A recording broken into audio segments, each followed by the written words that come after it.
Elasticity, प्रत्यास्थता। इस video में हम इलास्टिसिटी समझेंगे। आपको मालूम होगा कि जब किसी बॉडी के ऊपर डिफॉर्मिंग फोर्सेस लगाए जाते हैं, विरूपक बल लगाए जाते हैं, तो बॉडी के डायमेंशंस जैसे कि लेंथ, शेप या वॉल्यूम में चेंज होता है, परिवर्तन होता है। जब ये डिफॉर्मिंग फोर्सेस हटा लिए जाएं, तो बॉडी अपने पुराने शेप में लौट आती है। बॉडी की यही प्रॉपर्टी इलास्टिसिटी कहलाती है, यानी कि बॉडी की वो प्रॉपर्टी कि जब उस बॉडी में से डिफॉर्मिंग फोर्सेस हटा लिए जाएं, तो बॉडी अपने पुराने शेप को, पुराने वॉल्यूम को, पुरानी लेंथ को प्राप्त कर लेती है। उसको बोलते हैं इलास्टिसिटी। अब यहाँ पे एक वर्ड आया था डिफॉर्मिंग फोर्स, विरूपक बल।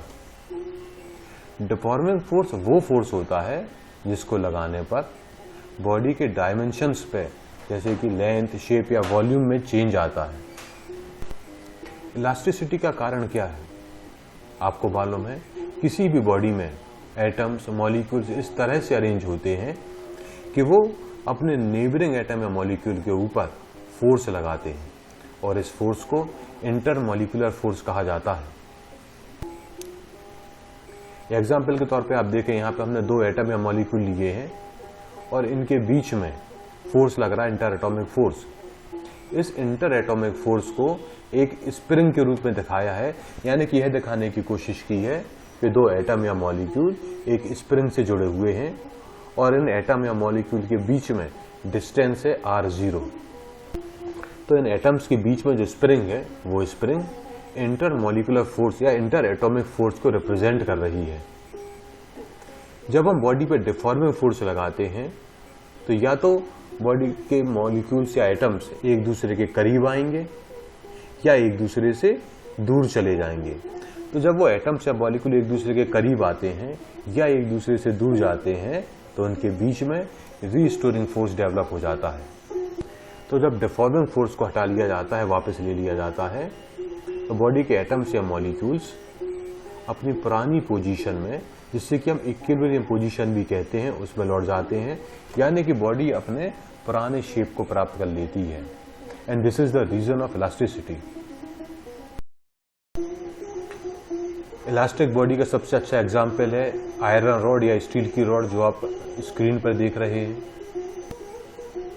दूसरा फ्रेंडशिप बैंड आप देख रहे हैं, ये फ्रेंडशिप बैंड भी एक इलास्टिसिटी का एग्जाम्पल है। अब हम देखते हैं परफेक्टली इलास्टिक बॉडी क्या होती है। वो बॉडी जो डिफॉर्मिंग फोर्स को हटाने के बाद अपने ओरिजिनल कॉन्फ़िगरेशन को एज इट इज प्राप्त कर लेती है, उस बॉडी को बोला जाता है परफेक्टली इलास्टिक बॉडी। और इसके एग्जाम्पल है क्वार्ट्ज क्रिस्टल या फॉस्फर ब्रॉन्ज क्रिस्टल। इसी तरह से परफेक्टली प्लास्टिक बॉडी क्या होती है? वो बॉडी जो कि डिफॉर्मिंग फोर्स को हटा लेने के बाद भी अपने पुराने शेप को, पुराने कॉन्फ़िगरेशन को प्राप्त नहीं कर पाती है या टूट जाती है, उसको बोलते हैं परफेक्टली प्लास्टिक बॉडी। और इसके एग्जाम्पल हैं पुट्टी, पैराफिन, वैक्स। कोई भी बॉडी इलास्टिक बॉडी तब कहलाएगी जब उसके पास यह प्रॉपर्टीज हो, यानी कि उसमें इलोंगेशन हो, कंप्रेशन हो, फ्लेक्सिबल हो या ट्विस्टिंग हो। यानी जब हम उस पर डिफॉर्मिंग फोर्स लगाएंगे, या तो बॉडी में इलोंगेशन होगा, कंप्रेशन होगा, फ्लेक्सिबल होगा या ट्विस्टिंग होगी। और डिफॉर्मिंग फोर्स हटा लेने के बाद बॉडी फिर से अपने पुराने शेप को प्राप्त कर लेती है। स्क्रीन पर आप जंपिंग पैड भी देख रहे हैं। इस जंपिंग पैड में आप जंप करते हैं, ये पैड आपको ऊपर की तरफ फेंकता है। यह भी एक इलास्टिक बॉडी का एग्जाम्पल है। उसी तरीके से बॉल को आपने उंगली से प्रेस किया, बॉल दबी, और जैसे ही आपने डिफॉर्मिंग फोर्स हटाया, बॉडी अपने पुरानी शेप में लौट आएगी। यह भी एक इलास्टिक बॉडी का एग्जाम्पल है। बो एरो आप देख रहे हैं, यह भी इलास्टिक बॉडी का एग्जाम्पल है। अब हम देखते हैं स्ट्रेस। स्ट्रेस का मतलब होता है the restoring force acting in the body per unit area, यानी कि किसी भी बॉडी के पर यूनिट एरिया में जो रिस्टोरिंग फोर्स लगता है, उसको बोलते हैं स्ट्रेस। स्ट्रेस दो तरह के होते हैं, एक नॉर्मल स्ट्रेस, दूसरा टेंजेंशियल स्ट्रेस। तो स्ट्रेस का फॉर्मूला हुआ stress is equal to restoring force upon area. Restoring force को हम हिंदी में प्रत्यानयन बल और एरिया को क्षेत्रफल कहते हैं और स्ट्रेस को प्रतिबल कहते हैं। तो stress is equal to restoring force upon area. तो इसकी यूनिट हुई न्यूटन पर मीटर स्क्वायर। फोर्स की यूनिट होती है न्यूटन, एरिया की मीटर स्क्वायर, तो स्ट्रेस की यूनिट हुई न्यूटन पर मीटर स्क्वायर और इसका डायमेंशनल फॉर्मूला होता है m(l-1) t-2। अब हम देखते हैं नॉर्मल स्ट्रेस। जब किसी बॉडी के ऊपर डिफॉर्मिंग फोर्सेस बॉडी के सरफेस के नॉर्मली एक्ट करते हैं, 90 डिग्री पे एक्ट करते हैं, तो उस स्ट्रेस को नॉर्मल स्ट्रेस या अभिलंब प्रतिबल कहा जाता है। यह केवल सॉलिड्स में होता है। यह तब पिक्चर में आता है जब बॉडी की लेंथ, ब्रेड्थ या हाइट यह किसी भी अन्य दो से ज्यादा हो, यानी कि उसकी लेंथ ब्रेड्थ या हाइट के कंपैरिजन में ज्यादा हो, या उसकी ब्रेड्थ लेंथ या हाइट के कंपैरिजन में ज्यादा हो, या बॉडी की हाइट लेंथ और ब्रेड्थ के कंपैरिजन में ज्यादा हो, तो नॉर्मल स्ट्रेस पिक्चर में आएगा। यहां स्क्रीन पे आप नॉर्मल स्ट्रेस का एग्जाम्पल भी देख रहे हैं। और नॉर्मल स्ट्रेस आप देखें, ये जो ब्लू कलर से दिखाया है, ये बॉडी की सरफेस के 90 डिग्री पे एक्ट कर रहा है। अब हम देखते हैं टेंजेंशियल स्ट्रेस। जब डिफॉर्मिंग फोर्सेस बॉडी के सरफेस के टेंजेंशियली एक्ट करेंगे तो उसको हम लोग बोलते हैं टेंजेंशियल स्ट्रेस, यानी कि स्पर्शी प्रतिबल। और यह तब पिक्चर में आता है जब बॉडी की डिफरेंट लेयर्स एक दूसरे के ऊपर मूव करती हैं, यानी कि उनमें रिलेटिव डिस्प्लेसमेंट होता है, तब टेंजेंशियल स्ट्रेस पिक्चर में आता है। और स्क्रीन पे आप देख लें टेंजेंशियल स्ट्रेस का एग्जाम्पल। आप ये भी देख रहे होंगे कि टेंजेंशियल स्ट्रेस बॉडी के सरफेस के टेंजेंशियली एक्ट कर रहा है। जो एरो दिख रही है आपको ऊपर की तरफ, वो टेंजेंशियल स्ट्रेस की एरो है। अब हम देखते हैं स्ट्रेन, जिसे हिंदी में विकृति कहते हैं। स्ट्रेन एक रेशियो है जो कि change in configuration to the original configuration का रेशियो होता है। स्ट्रेन तीन तरह की होती हैं: लॉन्गिट्यूडनल स्ट्रेन, वॉल्यूमेट्रिक स्ट्रेन और शियरिंग स्ट्रेन। लॉन्गिट्यूडनल स्ट्रेन को अनुदैर्ध्य विकृति कहा जाता है, वॉल्यूमेट्रिक स्ट्रेन को आयतन विकृति कहते हैं और शियरिंग स्ट्रेन को अपरूपण विकृति कहते हैं। लॉन्गिट्यूडनल स्ट्रेन से मतलब होता है it is the ratio of change in length to the original length. वस्तु की इकाई लंबाई में होने वाली परिवर्तन को हम लोग लॉन्गिट्यूडनल स्ट्रेन या अनुदैर्ध्य विकृति कहते हैं। या लॉन्गिट्यूडनल स्ट्रेन मतलब वो रेशियो जिसमें चेंज इन लेंथ ऊपर आएगी और ओरिजिनल लेंथ नीचे आएगी, उसको हम लोग बोलेंगे लॉन्गिट्यूडनल स्ट्रेन। और स्क्रीन पर आप लॉन्गिट्यूडनल स्ट्रेन का एक डायग्राम भी देख रहे हैं। दूसरा डायग्राम आप देखें, कोई रॉड है जिसकी ओरिजिनल लेंथ है L, इस पर हमने फोर्स लगाया, लंबाई बढ़ाई, लंबाई बढ़ी L1, यानी कितनी लंबाई बढ़ी? लंबाई बढ़ी डेल L। तो लॉन्गिट्यूडनल स्ट्रेन होगा change in length upon original length, यानी कि डेल L अपॉन L, क्योंकि चेंज इन लेंथ है डेल L और ओरिजिनल लेंथ है L। अब हम देखते हैं वॉल्यूमेट्रिक स्ट्रेन। यह रेशियो होता है change in volume to the original volume के। और डायग्राम के फॉर्म में वॉल्यूमेट्रिक स्ट्रेन का एग्जाम्पल भी देख रहे हैं। दूसरा एग्जाम्पल आप देख लें, चेंज इन वॉल्यूम, यानी यहाँ पे कोई बॉल है, इस पे हमने फोर्स लगाया, पहले बॉल का वॉल्यूम है V, फोर्स लगाया, वॉल्यूम कम हुआ, डेल V से कम हुआ, तो नया वॉल्यूम हो गया V माइनस डेल V। तो वॉल्यूमेट्रिक स्ट्रेन का फॉर्मूला होगा change in volume upon original volume, यानी कि डेल V अपॉन V, जहां del V change in volume है और V ओरिजिनल वॉल्यूम है। अब हम देखते हैं शियरिंग स्ट्रेन। शियरिंग स्ट्रेन या अपरूपण विकृति से हमारा मतलब होता है वो एंगल जिसके द्वारा किसी भी बॉडी का परपेंडिकुलर एक्सिस घूम जाता है। जिस एंगल से बॉडी का परपेंडिकुलर एक्सिस मुड़ जाता है, उस एंगल को हम लोग शियरिंग स्ट्रेन या अपरूपण विकृति कहते हैं। आप एग्जाम्पल में देखें, जब नॉर्मल स्ट्रेन लग रहा है तो बॉडी की लंबाई में परिवर्तन हो रहा है, और जब शियरिंग स्ट्रेन लग रहा है तो किसी भी एंगल थीटा से बॉडी घूम जाती है, मुड़ जाती है, परपेंडिकुलर एक्सिस उसका उस एंगल से टर्न हो जाता है, उसको हम लोग बोलते हैं अपरूपण विकृति या शेयरिंग स्ट्रेन। एक और एग्जांपल आप देखें, बॉडी पे फोर्स लगाया है एफ राइट हैंड साइड पे, बॉडी राइट हैंड साइड पे मुड़ी एक्स, और इसका जो बेस होता है, बेस फिक्स्ड है, बेस तो फिक्स्ड है, लेकिन इसके ये परपेंडिकुलर एक्सिस है उसकी, वो थीटा एंगल से मुड़ गया फोर्स एफ लगाने पे, तो ये जो थीटा होता है यह कहलाएगा शेयरिंग स्ट्रेन या अपरूपण विकृति। एक और आप देखें, कोई बुक शेल्फ है आपका, इसका बेस फिक्स्ड है और शेयरिंग स्ट्रेन में ऊपर का हिस्सा जो है थीटा एंगल से मुड़ गया, यह भी अपरूपण विकृति या शेयरिंग स्ट्रेन का एग्जाम्पल है। अब हम देखते हैं Young's modulus of elasticity. Young's modulus of elasticity या यंग प्रत्यास्थता गुणांक, यह रेशियो होता है normal stress to the longitudinal strain के, और इसकी यूनिट भी होगी न्यूटन पर मीटर स्क्वायर, क्योंकि स्ट्रेस की यूनिट होती है न्यूटन पर मीटर स्क्वायर और स्ट्रेन की यूनिट नहीं होती। तो यंग्स मॉडुलस की यूनिट होती है न्यूटन पर मीटर स्क्वायर और इसका डायमेंशनल फार्मूला होगा ml-1t-2। तो यंग्स मॉडुलस दिया जाता है E = normal stress upon longitudinal strain. Normal stress में आ जाएगा फोर्स अपॉन एरिया और लॉन्गिट्यूडनल स्ट्रेन में आता है डेल L अपॉन L। तो E = F/A upon del L/L। आगे हो जाएगा, ये सॉल्व करेंगे तो F/A into L upon del L।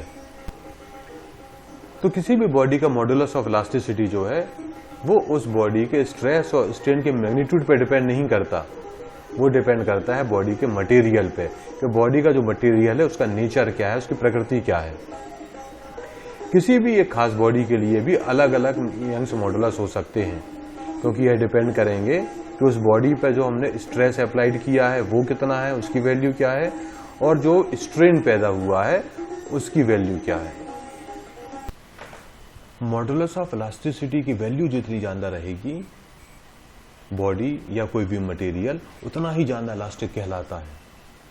Young's modulus Y del L के इनवर्सली प्रोपोर्शनल होता है, bulk modulus B del V के इनवर्सली प्रोपोर्शनल होता है, और मॉडुलस ऑफ रिजिडिटी ईटा ये थीटा के इनवर्सली प्रोपोर्शनल होता है एट कांस्टेंट स्ट्रेस, किसी कांस्टेंट स्ट्रेस के लिए।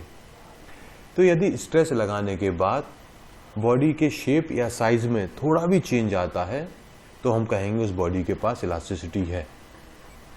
मॉडुलस ऑफ इलास्टिसिटी Y ये केवल सॉलिड्स में एग्जिस्ट करती है, क्योंकि सॉलिड्स जो हैं वो एक डायरेक्शन में, एक ही डायमेंशन में डिफॉर्म हो सकते हैं, तो यह लिक्विड और गैस में नहीं होती। जबकि बल्क मॉडुलस B ये सॉलिड, लिक्विड और गैस तीनों में हो सकती है।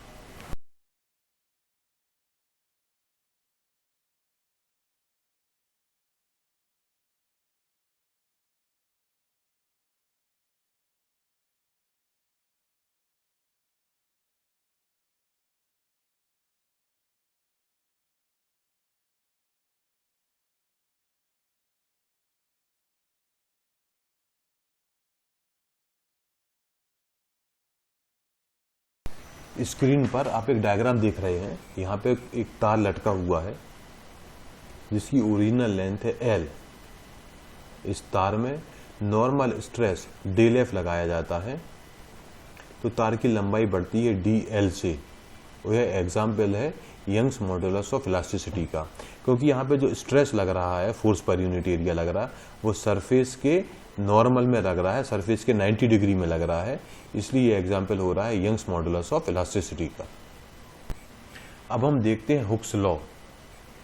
रॉबर्ट हुक ने एक एक्सपेरिमेंट किया और उन्होंने एक्सपेरिमेंट में पाया कि विद इन इलास्टिक लिमिट के अंदर किसी भी बॉडी में जो डिफॉर्मेशन होगा वो समानुपाती होगा, डायरेक्टली प्रोपोर्शनल होगा अप्लाइड फोर्स के। यानी बॉडी में हम जितना ज्यादा फोर्स लगाएंगे उस बॉडी में डिफॉर्मेशन उतना ही ज्यादा होगा, और बॉडी में जितना कम फोर्स लगाएंगे उसमें डिफॉर्मेशन उतना ही कम होगा। एक एग्जांपल लें आप, एक आप रबर बैंड लेते हैं, मान लीजिए रबर बैंड में आपने कम फोर्स लगाया तो वो कम फैलेगी, रबर बैंड में आपने ज्यादा फोर्स लगाया तो वो ज्यादा फैलेगी। यही हुक्स लॉ है। तो हुक्स लॉ कहता है stress is proportional to strain. अब प्रोपोर्शनलिटी का साइन हटाएंगे, इज इक्वल टू का साइन लगाते हैं तो एक कांस्टेंट आता है, वो कांस्टेंट है E। तो stress is equal to E into strain, या E is equal to stress upon strain. अब हम देखते हैं बल्क मॉडुलस ऑफ इलास्टिसिटी। यह होता है विद इन इलास्टिक लिमिट के अंदर नॉर्मल स्ट्रेस और वॉल्यूमेट्रिक स्ट्रेन के रेशियो बल्क मॉडुलस कहलाता है। आप फिर से ध्यान दें, इलास्टिक लिमिट के अंदर, प्रत्यास्थता की सीमा के अंदर नॉर्मल स्ट्रेस और वॉल्यूमेट्रिक स्ट्रेन, अभिलंब प्रतिबल और आयतन विकृति, इसके रेशियो को हम लोग बल्क मॉडुलस कहते हैं और इसे डिनोट करते हैं B से। तो बल्क मॉडुलस में बॉडी का वॉल्यूम बदलता है, उसका शेप नहीं बदलता है। यानी कि यदि स्क्वायर शेप है तो बॉडी का स्क्वायर शेप ही रहेगा, उसका वॉल्यूम कम ज्यादा हो सकता है। यदि सर्कुलर शेप है, सिलेंड्रिकल शेप है, तो बॉडी का शेप वही रहेगा, उसका वॉल्यूम कम या ज्यादा हो सकता है। बल्क मॉडुलस की यूनिट होती है न्यूटन पर मीटर स्क्वायर और इसका डायमेंशनल फॉर्मूला होगा ml-1 t-2। यहां पे आप डायग्राम देखें, स्क्वायर है, स्क्वायर में हमने फोर्स यदि अंदर की तरफ लगा रहे हैं तो वॉल्यूम कम हो जाएगा, लेकिन बॉडी का शेप तो स्क्वायर ही रहेगा। यदि बाहर की तरफ फोर्स लगाएं तो वॉल्यूम बढ़ जाएगा और बॉडी का शेप स्क्वायर ही रहेगा। तो बल्क मॉडुलस का फॉर्मूला हुआ B is equal to normal stress upon volumetric strain, अभिलंब प्रतिबल और आयतन विकृति, normal stress upon volumetric strain. Normal stress में आ जाएगा फोर्स अपॉन एरिया और वॉल्यूमेट्रिक स्ट्रेन में आता है del V upon V। Del V मतलब चेंज इन वॉल्यूम और V मतलब ओरिजिनल वॉल्यूम। तो इसी को सॉल्व करेंगे तो B is equal to F upon A into V upon del V। Force upon area को हम प्रेशर भी कहते हैं, तो फोर्स अपॉन एरिया की जगह हम रख देंगे P। तो B is equal to PV upon del V। यदि हमने प्रेशर इस तरीके से बॉडी में लगाया कि उसका वॉल्यूम डिक्रीज हुआ, वॉल्यूम कम हुआ, तो अब बल्क मॉडुलस हो जाएगा B is equal to minus F upon A upon del V by V। अब यहाँ माइनस साइन आ गया क्योंकि वॉल्यूम कम हुआ तो माइनस आ गया। फॉर्मूला वही है, केवल माइनस साइन आएगा। तो B is equal to minus PV upon del V।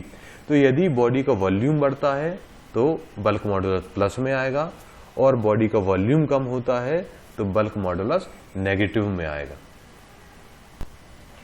Bulk modulus के रेसिप्रोकल को कहा जाता है कंप्रेसिबिलिटी और इसकी यूनिट होती है मीटर स्क्वायर पर न्यूटन। तो C is equal to 1 upon B। यदि बॉडी का वॉल्यूम बढ़ता है तो C is equal to 1 upon B is equal to del V upon PV। और यदि फोर्स लगाने के बाद बॉडी का वॉल्यूम कम होता है तो कंप्रेसिबिलिटी हो जाएगी C is equal to minus 1 upon B is equal to minus del V upon PV। Gases में कंप्रेशन सबसे ज्यादा हो सकता है तो वो लीस्ट इलास्टिक होती हैं, सबसे कम इलास्टिक होती हैं, और सॉलिड्स में कंप्रेशन सबसे कम होता है इसलिए वो सबसे ज्यादा इलास्टिक होते हैं, मोर इलास्टिक होते हैं। गैसेस का बल्क मॉडुलस सबसे कम होता है, लिक्विड का उससे ज्यादा होता है और सॉलिड्स का उससे ज्यादा होता है। तो सॉलिड का बल्क मॉडुलस सबसे ज्यादा होगा, उसके बाद लिक्विड का होगा और उसके बाद गैस का होगा। किसी रिजिड बॉडी के लिए, कोई रिजिड बॉडी है उसमें change in length, change in volume या चेंज इन एंगल, जो अपरूपण विकृति है वो थीटा वो 0 होती है। तो Y यानी यंग्स मॉडुलस, B यानी बल्क मॉडुलस और ईटा यानी कि मॉडुलस ऑफ रिजिडिटी, ये इनफाइनाइट होगी, इन्फिनिटी होगी। मतलब ये कि किसी भी रिजिड बॉडी में इलास्टिसिटी इनफाइनाइट होती है, अनंत होती है। तो रिजिड बॉडी की इलास्टिसिटी होगी इनफाइनाइट। इसके एग्जाम्पल है डायमंड या कार्बोरंडम। ये दो क्रिस्टल होते हैं, ये काफी रिजिड क्रिस्टल होते हैं, इसलिए इनकी इलास्टिसिटी होती है इनफाइनाइट। अब हम देखते हैं मॉडुलस ऑफ रिजिडिटी, दृढ़ता गुणांक। मॉडुलस ऑफ रिजिडिटी से मतलब है within elastic limit, elastic limit के अंदर शियरिंग स्ट्रेस और शियरिंग स्ट्रेन के रेशियो को मॉडुलस ऑफ रिजिडिटी कहते हैं और इसे डिनोट करते हैं ईटा से। इसकी यूनिट होगी न्यूटन पर मीटर स्क्वायर और डायमेंशन फार्मूला होगा ML-1T-2। कोई भी मटेरियल जितना ज़्यादा रिजिड होगा, यानी कि उसकी मॉडुलस ऑफ रिजिडिटी जितनी ज़्यादा होगी, उसको बेंड करना या डिफॉर्म करना उतना ही कठिन होगा। तो आप स्क्रीन पे देख रहे हैं एक स्क्वायर है, इस पे हमने फोर्स लगाया F। फोर्स F लगाने से इसमें शेयरिंग स्ट्रेन होती है थीटा। तो अब मॉडुलस रिजिडिटी होगा eta is equal to shearing stress upon shearing strain, यानी eta is equal to F upon A upon theta, या eta is equal to F upon A theta. Poisson's ratio, Poisson's ratio होता है within elastic limit, elastic limit के अंदर यह ratio है shearing strain to longitudinal strain, यानी कि shearing strain और लॉन्गिट्यूडनल स्ट्रेन के रेशियो को पॉइजन्स रेशियो कहा जाता है, और इसको डिनोट करते हैं सिग्मा से। क्योंकि ऊपर भी स्ट्रेन है नीचे भी स्ट्रेन है, इसलिए पॉइजन्स रेशियो इसकी कोई यूनिट नहीं होती है, ये डायमेंशन लेस क्वांटिटी है, यूनिट लेस क्वांटिटी है, और इसकी वैल्यू -1 से 0.5 के बीच में होती है। अब हम समझते हैं इलास्टिक लिमिट क्या होती है, प्रत्यास्थता की सीमा। इलास्टिक लिमिट से हम क्या समझते हैं?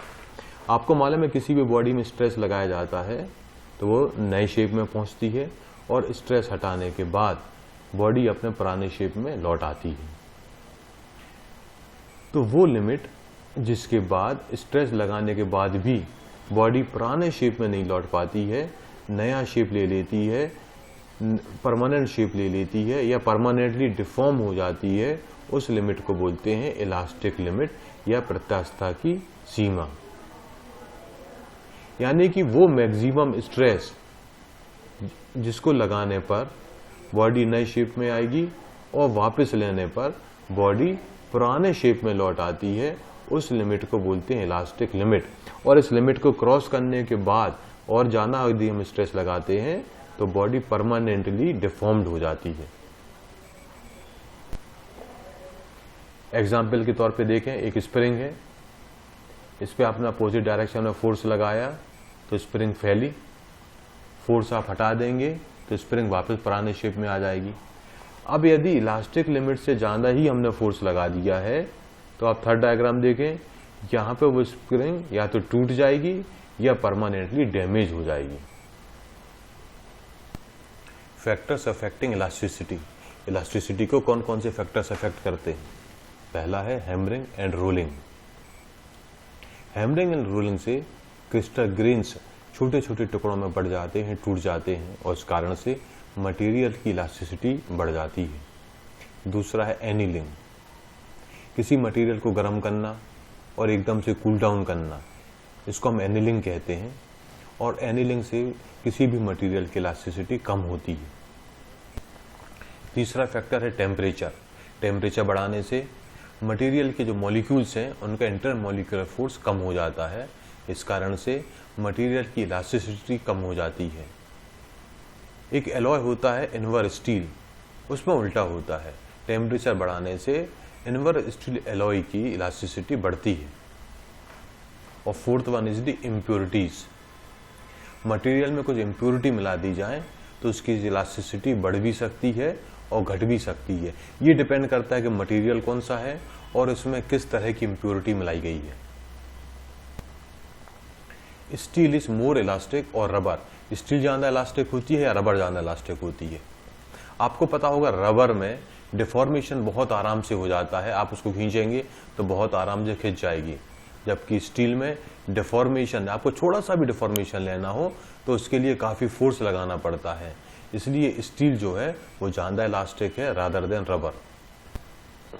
तो किसी भी बॉडी के डायमेंशंस में कोई चेंज लाने के लिए यदि बहुत ज़्यादा डिफॉर्मिंग फोर्स लगाना पड़ेगा तो वो बॉडी ज़्यादा इलास्टिक कहलाती है।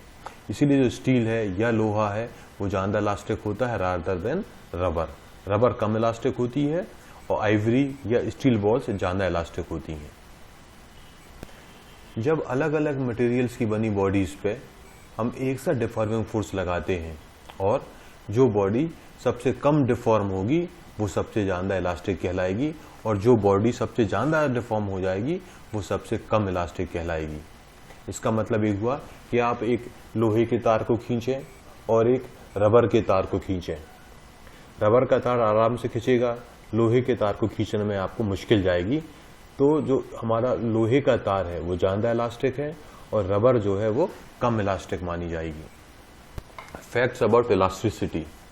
पानी ज़्यादा इलास्टिक होता है और हवा कम इलास्टिक होती है, क्योंकि एक ही प्रेशर के लिए पानी में वॉल्यूम चेंज कम होगा और हवा में वॉल्यूम चेंज ज़्यादा होगा।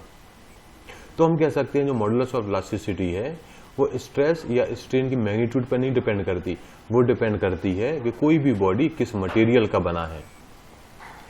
किसी खास मटेरियल की बॉडी के लिए जो इलास्टिसिटी होती है वो डिपेंड करेगी कि हम जो स्ट्रेस अप्लाई कर रहे हैं वो कितना है और उसके कारण जो स्ट्रेन पैदा हो रहा है वो कितना है।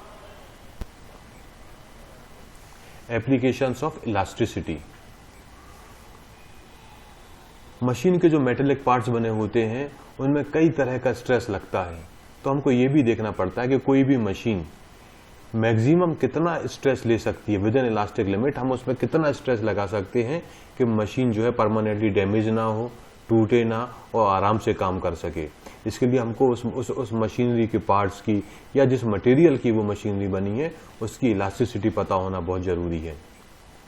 इसी तरीके से आपने देखा होगा क्रेन में जो मेटेलिक रोप रहती है, मेटेलिक का तार रहता है, उससे हम कोई लोड उठाते हैं, वो लिफ्ट का काम करती है। अब वो क्रेन कितना लोड उठा सकती है ये डिपेंड करेगा वो जो तार है, जो मेटेलिक का रोप है, उसकी इलास्टिसिटी क्या है। क्योंकि यदि हमने उसकी इलास्टिक लिमिट को क्रॉस किया तो तार बीच में टूट जाएगा और जो लोड हम उठाना चाह रहे हैं वो नहीं उठ पाएगा, और यहाँ पर सेफ्टी इशू भी आता है। तो यहाँ पर भी इलास्टिसिटी की बहुत ज़्यादा ज़रूरत पड़ती है। इसी तरीके से जो पुराने ब्रिज होते हैं वो काफ़ी टाइम के बाद अनसेफ डिक्लेयर कर दिए जाते हैं, क्योंकि पुराने ब्रिज में जो लोहा यूज़ होता है उसमें ऑल्टरनेटिंग स्ट्रेन पड़ता रहता है, कभी स्ट्रेन कम होगा कभी ज़्यादा होगा। इस कारण से उसका लोहा वो अपनी इलास्टिक स्ट्रेंथ को खो देता है, तो हम उसको डिक्लेयर कर देते हैं कि वो जो ब्रिज है वो अनसेफ है। इसी तरीके से अर्थ में कोई भी माउंटेन वो मैक्सिमम हाइट किस मैक्सिमम हाइट तक जा पाएगा, ये भी अर्थ में के उस पार्ट में इलास्टिसिटी क्या है उस पर डिपेंड करता है। कि किसी खास पार्ट में आपने देखा होगा माउंटेन्स की हाइट बहुत ज़्यादा रहती, कहीं माउंटेन की हाइट बहुत कम रहती है। तो it depends on the elastic behaviour of the earth at that part. तो इस वीडियो में हमने इलास्टिसिटी को समझा। यदि आपके कोई डाउट्स हो या क्लैरिफिकेशन हो तो स्क्रीन पर दिख रहा है ईमेल के थ्रू कांटेक्ट करें। फिर जिसके दूसरे वीडियो देखने के लिए स्क्रीन पर दिख रही वेबसाइट पर विजिट करें। थैंक यू, धन्यवाद।